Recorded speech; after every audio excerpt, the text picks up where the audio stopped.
Donc on a le gros avantage, hein, c'est que comme on est hors structure, on plonge où on veut. Et donc petit à petit, on a découvert des sites de plongée que personne ne fait. Sur certains sites, les langoustes viennent vers nous. Imaginez ça, une langouste qui vient vers vous. D'habitude, les langoustes, quand elles voient un être humain, elles reculent. Ben, nous, elles viennent vers nous, elles viennent nous voir. Donc pourquoi? Ben parce que l'endroit où on va n'est pas plongé.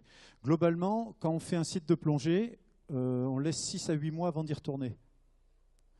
À part un ou deux où on y va parce qu'on sait qu'il va y avoir tel type de bestiole à tel moment de l'année, mais à part ça, la plupart des plongées, c'est entre 6 et 8 mois pour pas que les bestioles s'habituent à nous. Donc là, on a vu une éponge cavernicole jaune, un oursin melon, une holoturie noire, une étoile de mer rouge, et au niveau éponge, voilà comment ça marche une éponge. C'est plein de vide. Il n'y a pas de cerveau, déjà. Hein, et globalement, il y a un gros trou.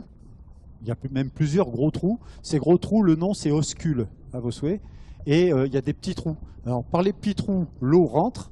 Elle est attirée par des cils qui sont à l'intérieur, là, qui créent un espèce de courant. Donc, l'eau rentre. Elle est travaillée pour récupérer les particules qui sont dedans, et ensuite l'eau est rejetée par l'oscule. Voilà. Ça, c'est un morceau d'une éponge découpée. Hein. Alors, les spongiaires, c'est aussi une famille. On a vu qu'il y avait les échinodermes, on a vu qu'il y avait les cnidaires. Ben, il y a aussi les spongiaires. Et les spongiaires, ben, ça peut prendre des formes totalement différentes. Hein. Donc là-haut, on a des éponges qui sont plutôt sous la forme de tubes, hein, les cavernicoles. Vous avez des éponges qui ont la forme de balles. Hein. Là, vous avez deux éponges en une. Vous voyez, vous en avez une qui a une forme d'arbuste, orange. C'est une axinelle, c'est une éponge.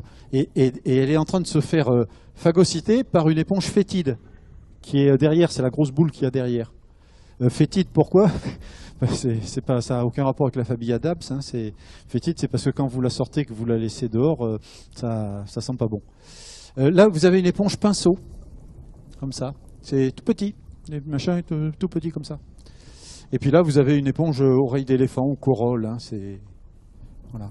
Ça c'est des éponges qui ont servi pendant des années, qui servent encore d'ailleurs pour la toilette, par exemple.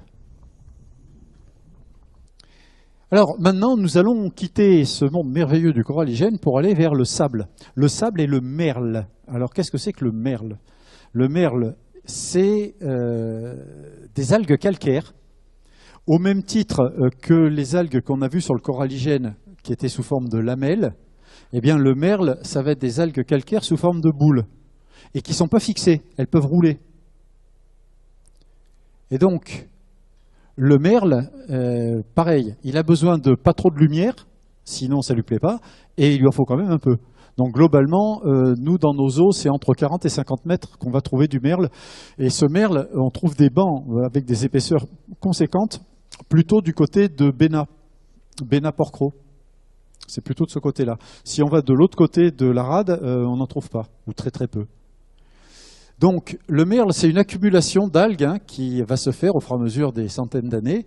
Au fond, c'est mort, et puis au-dessus, c'est vivant. Et là-dedans, il y a toute une vie qui va se développer.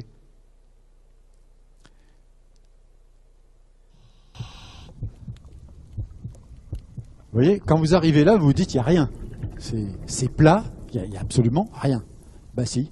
Sur le merle, là, vous avez un petit grondin qui est là, c'est un truc qui est gros comme ça. Une pénatule, c'est joli. Alors la pénatule, elle est curieuse. Elle a un bulbe qu'elle enfonce dans le sable. Elle se met perpendiculaire au courant et puis elle attend les particules. Puis quand elle en a marre, elle fait des contractions du bulbe. Je fais bien la pénatule. Et elle sort du sable, elle se met en boule et elle se laisse rouler par le courant. Et puis quand elle arrive dans un endroit qui lui plaît, à nouveau, avec son bulbe, elle creuse, elle se remet à la verticale et elle chope la nourriture qui passe. Ça, c'est un serrant épate, c'est tout petit. Petit trait. Alors, je vous mentirais si je vous disais que c'est dense. Non, c'est pas dense. Là, on se déplace. Hein, on est sous l'eau et on fait de la distance quand même. Hein. Mais il y a quand même énormément de vie, mais tout petit. Par exemple, là, c'est un bébé chapon. Il doit être gros à peu près comme mon pouce. Ça, c'est des alevins, difficile à dire ce que ça peut être. le Bernard l'ermite, là, qui est dans sa petite coquille. Alors ça, c'est des oursins lance rouges. Vous voyez, là, ils ont des piquants qui sont assez extraordinaires. Ça, c'est une Ascidie rouge. Au milieu des Posidonies, un cérianthe. Ça, c'est urticant, il faut éviter d'y mettre la main dessus. L'accinelle, l'éponge accinelle dont on parlait tout à l'heure, vous voyez, ça a la forme d'un arbuste et c'est plus ou moins tourmenté en fonction des courants. Et c'est les courants qui, au final, la sculptent, cette éponge. Un oursin diadème, une Ascidie noire. Voilà, c'est tout ce que... Enfin, c'est quelques bestioles qu'on trouve sur le sable. Donc, entre autres choses, on a vu l'Ascidie, l'hydraire plumeux, l'arrêt douce, le grand cérianthe. Au niveau de l'Ascidie, pareil, c'est quelque chose qui est fixé et ça absorbe l'eau d'un côté et ça la recrache de l'autre et ça récupère les particules. Ça se nourrit de cette manière-là. Alors des acidies, il y en a de toutes les couleurs. On a l'acidie rouge, l'acidie blanche, l'acidie noire. On en trouve partout sur le sable, on en trouve plantés. Il y a des champs d'acidie. Alors, les acidies, ils ont été mis aussi dans une famille qui s'appelle les tuniciers. Et les tuniciers, ils peuvent prendre des formes différentes. Là-haut, vous avez une fraise de mer, en haut à gauche. Là, vous avez une acidie jaune, une acidie blanche. Vous avez une acidie noire ici. Et ici, qu'est-ce qu'on a Ah oui, c'est un Aplydium café au lait, celui-là. C'est pareil, c'est un tunicier. Donc tous vivent sur le même principe. J'absorbe l'eau d'un côté, je le recrache de l'autre. Voilà un fond typique. Donc quand vous envoyez des plongeurs là-dessus, ils vous disent c'est pas bon, si, c'est bon, regardez. Ça, c'est le plus gros coquillage de Méditerranée sur nos côtes, ça s'appelle un triton. Et on est les premiers à avoir eu la chance, a priori, de les filmer en milieu naturel au moment de la reproduction. La reproduction n'avait été filmée qu'en aquarium. Alors ça se déplace vite, faut pas être pressé. Voilà. Donc à un moment donné, si vous voulez, il se passe la chose suivante. À une certaine saison, les tritons qui vivent sur le sable et qui sont enterrés plus ou moins de droite et de gauche, comme s'ils envoyaient un signal, ils prennent tous la même direction pour se reproduire. Et donc ils pondent, là on l'a vu passer rapidement, des œufs sous la forme de petits tubes, des tubes transparents dans lesquels il y a des petits œufs orange. Et la femelle passe son temps avec une trompe à nettoyer ses œufs. Voilà. Et donc, ils sont capables de prouesse. Ils sont capables d'escalader, ce qui pour nous est une simple butte en roche. Oui, ils sont capables de l'escalader, mais à leur échelle, c'est une montagne. Hop. Là, il y a une petite, un petit bivalve là qui a eu peur, qui est parti. Là, ils sont en train de copuler. Et voilà le résultat, la ponte. On voit les deux antennes là, de chaque côté. Et là celui-là, il a pondu à la base de la roche. Et là, il reste jusqu'à temps que les œufs soient éclos. Et quand les œufs sont éclos, ils repartent jusqu'à l'année suivante. Et là, regardez bien la scène, assez étonnant. Il y a un poulpe qui s'est accroché au parachute et hop, il a lâché au dernier moment. Ça n'arrive pas tous les jours. Donc, là, on a le triton, le gobie, le cerf-en-chèvre et la murène. Le triton, voilà un peu la tête que ça a pour de vrai.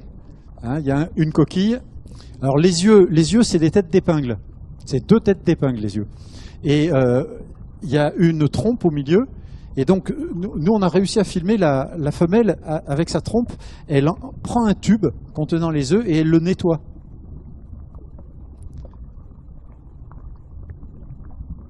Et puis, ils ont aussi un opercule qui leur permet de rentrer dans la coquille et de se fermer correctement.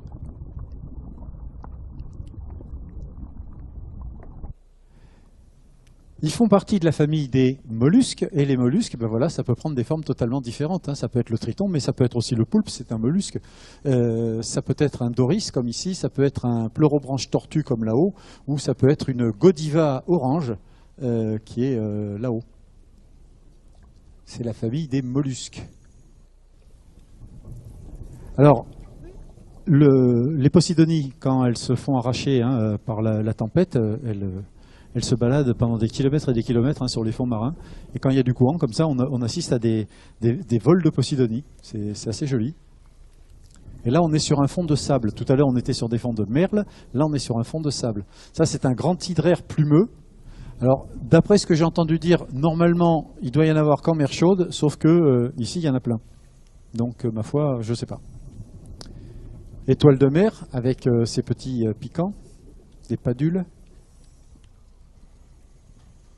Alors, de temps en temps, on fait de la macro, mais c'est beaucoup plus compliqué de filmer en macro que de filmer en grand angulaire.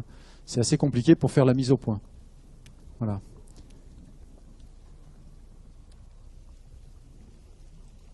Ah, ça c'est une jolie petite bestiole. Ça, c'est en macro. Ça doit faire, je sais pas moi, 5-6 mm. C'est tout petit. C'est très joli. Ah, ça, c'est une algue.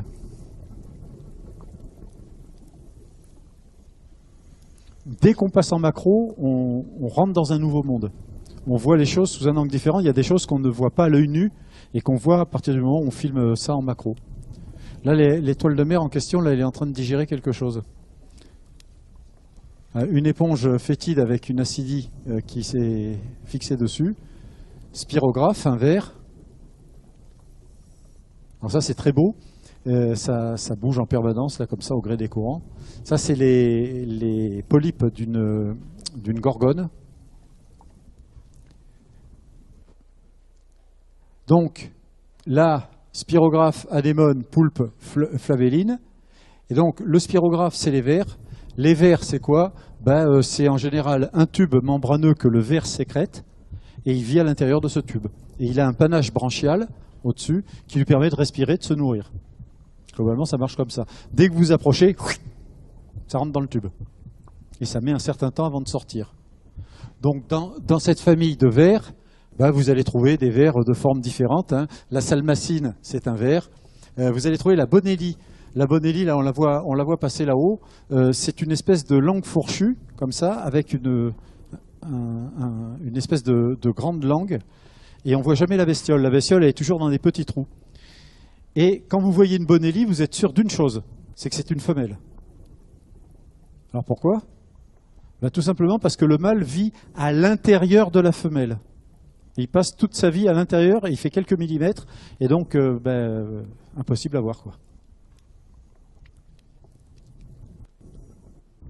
Donc, globalement, on a d'autres bestioles qui sont assez intéressantes, comme par exemple les bryozoaires. C'est de la dentelle de Neptune, c'est très très fragile. Et là, vous avez, là ce que je vous ai dessiné là, ça fait 1 millimètre dans la vraie vie. Et il y en a des milliers comme ça qui fabriquent ce type de choses. Là, ce qu'on voit là, la dentelle de Neptune. Et donc pareil, là vous allez avoir une bouche, un anus, et hop, on absorbe l'eau, on a un estomac et on recrache. Mais c'est des individus de l'ordre du millimètre. Ça prend des formes, les bryozoaires, totalement différentes. Par exemple, là, vous voyez, sur la Posidonie, les taches blanches qu'il y a, ce sont des bryozoaires. Vous avez là-haut une adéonelle, là du faux corail. Tout ça, c'est des bryozoaires. C'est la famille des bryozoaires. Et on va finir sur le dernier habitat qui est l'herbier. Alors là, l'herbier, c'est tout. C'est tout et c'est très important. Donc déjà, l'herbier, ça pousse de la surface jusqu'à environ 40 mètres. Vous avez certains endroits, vous avez dû déjà le voir, où vous voyez le bout des Posidonies qui sort hors de l'eau. Donc la lumière ne les gêne pas trop. Donc là, on est dans 5 mètres d'eau, 6 mètres d'eau. Donc on a un herbier de Posidonie. Ça, c'est juste à côté du port Olbia, le port antique. Alors ça, c'est pas de la Posidonie, c'est de la Cymodocée. C'est comme de la Posidonie, mais ça pousse un peu plus espacé et c'est plus petit. Donc la Posidonie, elle perd ses feuilles et les